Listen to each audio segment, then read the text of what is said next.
നമസ്കാരം, ഞാൻ കൃഷ്ണൻ മണിവാതിൽ. ഞാൻ 2 ദിവസം മുമ്പ് ഒരു റോഡിൻ്റെ ശോചനീയാവസ്ഥയെക്കുറിച്ചുള്ള ഒരു വീഡിയോ തയ്യാറാക്കിയിരുന്നു.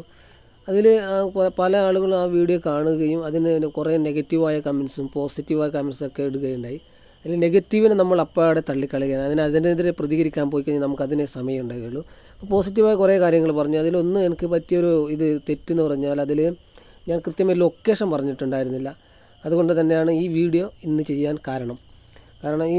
ഇതിൻ്റെ ലൊക്കേഷൻ വരുന്നത് കാസർഗോഡ് ജില്ലയിലെ കോടോമ്പേളൂർ ഗ്രാമപഞ്ചായത്തിലെ 7-ാം വാർഡ് എന്ന സ്ഥലത്താണ്. 7-ാം വാർഡ് എന്ന് പറഞ്ഞു കഴിഞ്ഞാൽ ഒടയൻചാലിൽ നിന്നും പരപ്പ വെള്ളരിക്കുണ്ടിലേക്ക് പോകുന്ന റോഡിൻ്റെ നായ്ക്കേൻ തട്ട് എന്ന് പറയുന്ന സ്ഥലത്ത് നിന്ന് തുടങ്ങുന്ന ഒരു പോക്കറ്റ് റോഡാണ്. ഇതിൻ്റെ എൻഡ് വരുന്നത് കോളിയാറിൽ നിന്നും മുക്കുഴിയിലേക്ക് പോകുന്ന റോഡിലേക്കാണ് ടച്ച്.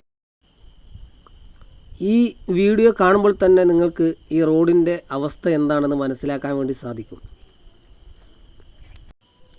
19 വാർഡുകളുള്ള കോടോമ്പേളൂർ ഗ്രാമപഞ്ചായത്തിൽ ഈ ഒരു വാർഡിൽ ഈ ഒരു റോഡ് മാത്രമായിരിക്കും ഇനി ടാറിങ് ഇടാതെ ഉണ്ടാകുക. ഈ റോഡ് ഉപയോഗിക്കുന്നവരുടെ മുഴുവൻ ആളുകളുടെ ഒപ്പ് ശേഖരിച്ചും ഈ റോഡിൻ്റെ ഫോട്ടോ എടുത്തു ഗ്രാമസഭകളിലും അതുപോലെ തന്നെ മന്ത്രിക്ക് വരെ നൽകിയിട്ടും യാതൊരുവിധ അനുകൂലമായ തീരുമാനം ഇതുവരെ നമുക്ക് ലഭിച്ചിട്ടില്ല. 20ഓളം പട്ടികവർഗ കുടുംബങ്ങളും ജനറൽ വിഭാഗത്തിൽപ്പെട്ട ആളുകളൊക്കെ അവരുടെ നിത്യ ഉപയോഗത്തിന് ഉപയോഗിക്കുന്ന ഒരു റോഡ് കൂടിയാണിത്. ഒരു അത്യാവശ്യ ഘട്ടത്തിൽ ഒരു ആശുപത്രിയിലേക്ക് പോകുവാൻ ഒരു ഓട്ടോ വിളിച്ചാൽ ഓട്ടോക്കാരൊന്നും വരാത്തൊരു അവസ്ഥയാണ്.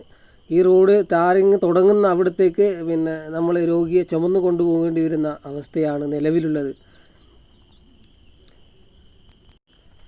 ഞങ്ങളുടെ യാത്രാ ദുരിതങ്ങൾക്ക് ഒരു പ്രശ്ന പരിഹാരമാകുന്ന എന്ന നിലയിൽ ഈ വീഡിയോ പരമാവധി എല്ലാവരും ഷെയർ ചെയ്ത് സഹായിക്കണമെന്ന് വിനീതമായി അഭ്യർത്ഥിക്കുന്നു.